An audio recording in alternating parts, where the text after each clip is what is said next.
Hello and welcome back to Frogboy X1 Gaming. I'm Andrew and we need to talk about Xbox, the state of Xbox, how things are going, how people are perceiving Xbox at this very moment.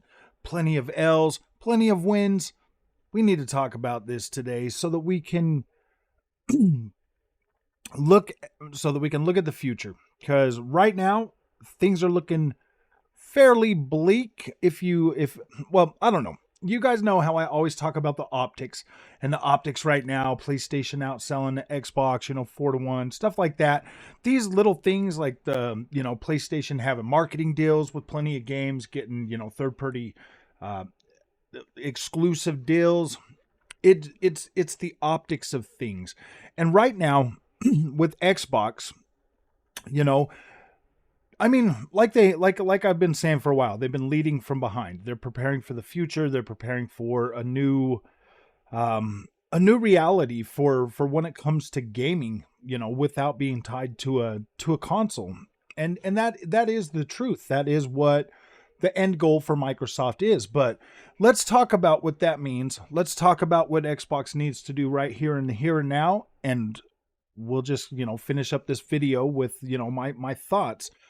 So right now, Xbox is currently in the process of creating what could potentially be the next big breakout for how games are going to be played, how they're going to be delivered, and how you're going to experience gaming in I want to say near future, but let's be realistic. At least probably, maybe out there into like the next gen, maybe even the middle of next gen. I do believe that we will get more consoles from Xbox and PlayStation next generation. I do believe that we will see both we'll see both platforms both taking streaming a lot more serious. And the reason I say that is now that I've been a PC gamer for a little while, and I see the steps of how PC gaming is going. Last generation for PC, we got the 30 series cards. We got better DLSS, with Nvidia, with AMD, we got, some better stuff too. We got better ray tracing capabilities, we got better performance, and all of that was good. But now we're getting the next generation of games as well. Word on the street is Jedi Survivor is doing really poorly. It's having pretty good amount of of performance struggles and issues right now. And I mean, we've seen this before, with Hogwarts Legacy. We've seen this with The Last of Us. We've seen this with plenty of other games that are utilizing more of these next gen console features, needing way more power in the PC space when you want to max out and when you want to have 4K and all of that stuff. You're seeing the need for more performance become a lot more prevalent in these next gen games. And I don't think that's going to slow down anytime soon.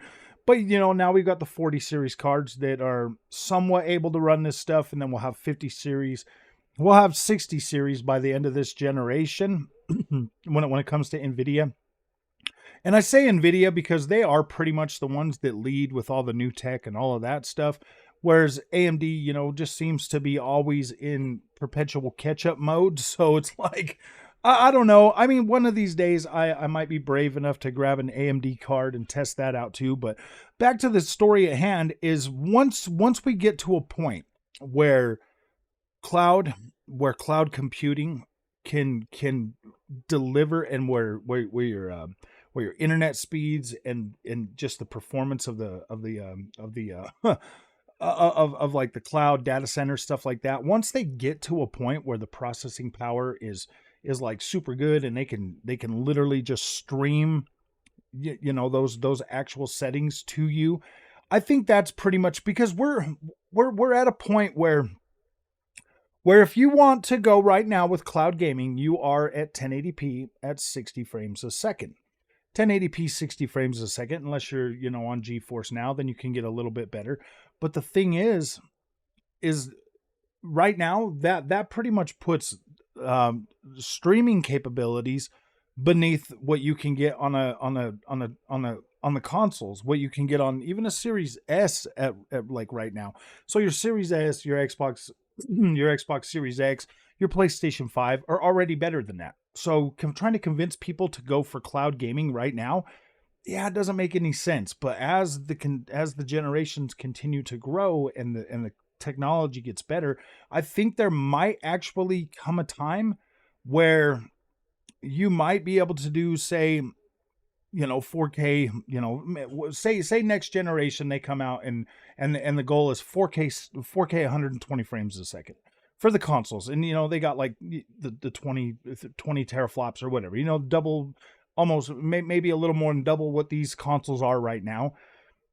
You'll look at that and then you'll be like, well, wait a minute. But then you might actually have, like a 60, 70, maybe even an 80 series that can literally send that to you over that internet. That might be the point where things where the PC space gets good enough to be able to do that, where you'll be able to actually stream that in there. So like cloud gaming is a little bit off. It definitely at least another one, maybe even two actual actual console generations where you have hardware. That's kind of what I'm thinking. That's pretty much what I'm thinking, because streaming capabilities right now are good. I mean, they're playable. Like you can actually play it and it feels, for the most part pretty decently. But once they figure out how to get latency and all of that stuff figured out to where it actually feels like you're playing a game natively, that's where things are going to really turn around. That's where things are going to turn around. You don't necessarily have a whole lot of like the bigger companies out there supporting, like Activision or Activision with Call of Duty. They're not really supporting any kind of cloud gaming right now. So once stuff like that starts hitting the market and there's more investment, but right now, man, like with the CMA blocking the Microsoft deal, that's kind of putting a strain on, like, man, they need to invest more like that. That's exactly what they need to jumpstart this thing and get it going. And with Microsoft's willingness to let other companies, live stream the Call of Duty on their platforms as well, that's the exact freaking perfect thing to actually get that thing up and running. That would create, I honestly do believe that having bigger titles like Call of Duty on a streaming platform with the investment that Microsoft would be willing to put into there would open the doors for other cloud platforms to be able to make it make sense for you to get into that. It would. It just simply would. But now we're going to come back to the here and now. The here and now, right now. What does Microsoft need to do right now to grow the Xbox brand? Well, they need to secure some more of these third-party games. They need to get in there and compete with Sony the way that Sony's competing. Yes, they are going to need to pay for marketing rights for certain games. They're going to need to acquire some third-party timed exclusives. They're going to have to do these things. As much as Phil Spencer and Xbox and the brand wants to run with the when we all play, we all win. As much as they want to do that, they also need to worry about Xbox as a brand. They need to provide a reason for people to want to buy that. And third party is key. Now, you can have the best first party games out there in the world, but if only a small fraction of your base actively plays those games, that doesn't really mean much. You do need third party support. That's the biggest thing. Like I buy all my third party games on my Xbox. That's just where I like to play. That's where I like to play those. I get all my first party games on my PlayStation. PlayStation for me now is a secondary console, just like my Nintendo Switch is. They're both secondary to my Xbox as my place to play. That's my place to play. But not everybody feels the same way I do about Xbox. Not everybody wants to play their Call of Duties or their Diablo 4s or their Ubisoft games or their EA games on their Xbox. Some of them want to play it on their PlayStation. So that's why they have that. For me, I like the Xbox ecosystem better when it comes to, being more user friendly. If I buy a game and don't really like it, I got two hours, of gameplay in 2 weeks that I can request a refund Whereas on PlayStation, no, they don't do refunds. They don't do refunds at all. Like you buy something on that store, you're done with it. I find the Xbox platform a lot more user friendly. A lot more user friendly, and I like the diversity of what Xbox first party is bringing to the table and what they put out. I'm way more a Forza fan now than I am a Gran Turismo fan. So that's just kind of where I'm at. But Xbox really needs to re-enter this high-end console market and bring people to the platform. They have to do that. They have to have a compelling reason for people to want to look at Xbox, because right now PlayStation is eating their lunch, man. PlayStation is eating their lunch, and it's because of the fact that, you know, it like they both struggled. They both struggled out of the gate for the first, you know, year and a half. They both were kind of struggling, you know, just trying to get stuff out there, trying to get consoles on the shelves, just all of this stuff. And PlayStation seems to have, with the help of third party, have been able to turn that around, and now it feels more consistent. PlayStation right now feels pretty consistent. Xbox Game Pass, 100% consistent. It's been consistent since the beginning of this generation. That's not the problem. Game Pass is not the problem. The problem is the consistency with third-party games that are, I mean, there's games that are literally skipping Xbox right now. They're skipping Xbox, and Microsoft needs to find a way to get on that and fix that and bring that back into. They need Xbox to be a competitive platform toward PlayStation. They have to. They have to nip the software delivery thing in the butt. Like they have to. They have to have, you know, some sort of a reason for people to buy it. Right now, let me say this. Right now, Xbox for kids and family right now, 100% on point. More than enough choice. Perfect. Like they deliver it. There's more than enough reason if you are looking for an Xbox Series S for your children. Yeah, they've got it. They've got it in spades. They just dropped Minecraft Legends, Grounded 2.0, or Grounded just got another update, a big update. There's plenty of stuff that attracts the younger generation to the Xbox. Like they've got that in spades, like 100%. Where Xbox falls short and where they need to focus right now at this point, the rest of this year pretty much has to be a good year. They've got to deliver Forza. They've got to deliver on Starfield. They have to deliver on Redfall. Redfall is going to be an interesting one because they chose to let this out the door at 30 frames per second. That one's going to be interesting. I'll be there. I'll cover it. I'll check it out. I'll be, you know, 100% fair with that, just like I am with everything else. That they need to deliver on that. Redfall has to have a compelling story. If they're going to launch that game at 30 frames per second, the story has to be, it doesn't need to be like the best story ever, but it needs to be a compelling enough story that it's good. And the world exploration, stuff like that, needs to be good. It has to be good.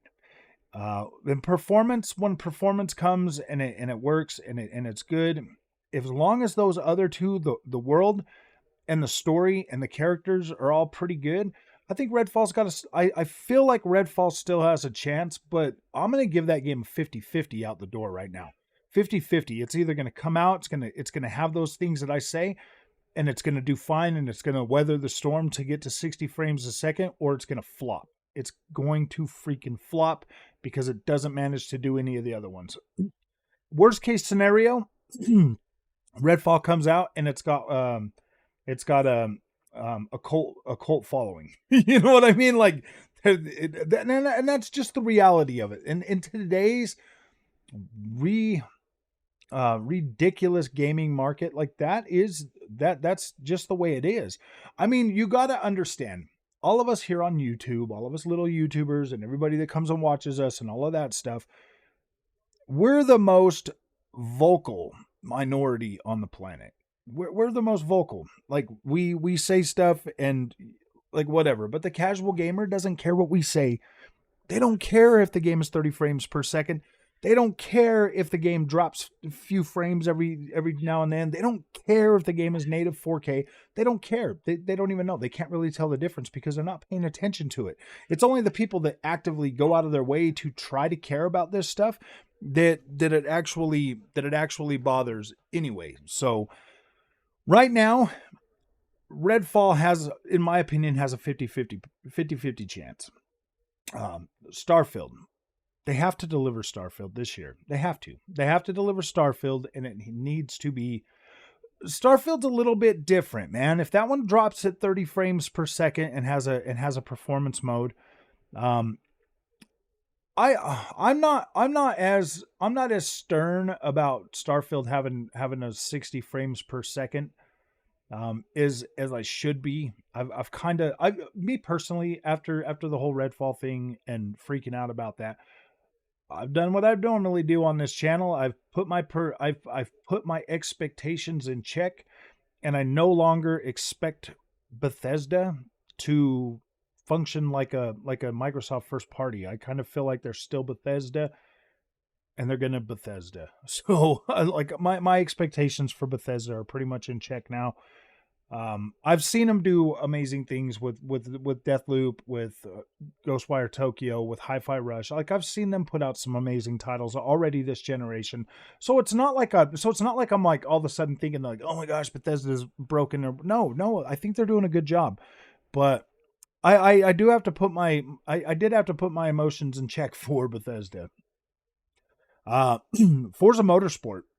Today I found out that they have this new accessibility features that are going to make it so blind people can actually play this game. That's pretty freaking cool. I can't wait until this game launches. I want to look at that. I want to look into that. I want to cover it on the channel and really dive deep into that actual feature because that sounds pretty cool, man. I love racing games, and if I ever lost my eyesight, I'm so grateful that there's the possibility to even be able to just sit there and hear the cars and still, play the controller and stuff like that. That sounds pretty cool, man. That sounds freaking incredible.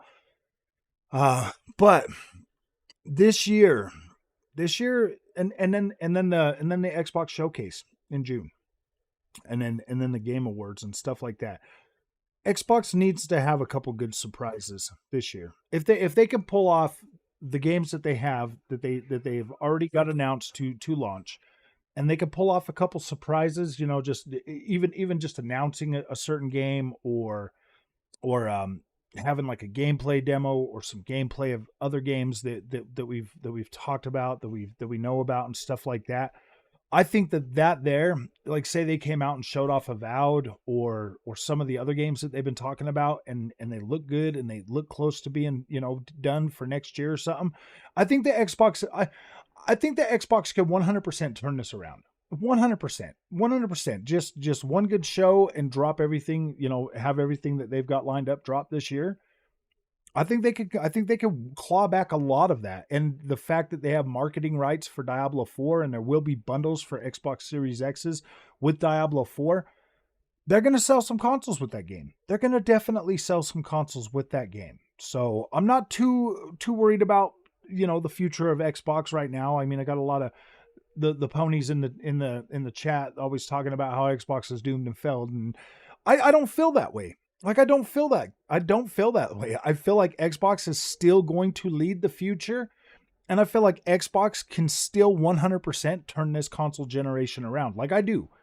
Everything that they've got planned and everything that they've announced and everything that they've got right now, I do. I 100% think they could turn this around. And I don't think it's just going to be I don't think it's done and over. I don't think it's done and over. I think the Xbox is 100% going to come back and challenge PlayStation pretty good this generation. So, all right, my friends, if you like this content, don't forget to like and subscribe. I'll see you guys in the next one. Thank you for watching.